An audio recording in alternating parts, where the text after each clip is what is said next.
Hello everyone, welcome to Online Help Guide. Today in this video, I'm going to show you how to log into Equifax account. So without any further ado, let's get started. First of all, open up a web browser.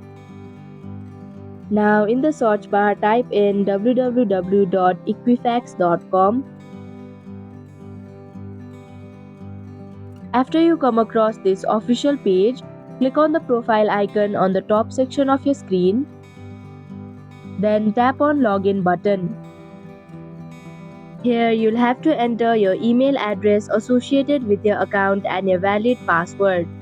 If you do not remember your email address or password, then you can click on Need Help Signing In link. Also, if you do not have an account yet, then you can click on Register Now link. Finally, after entering your details, click on Sign into My Equifax button to proceed.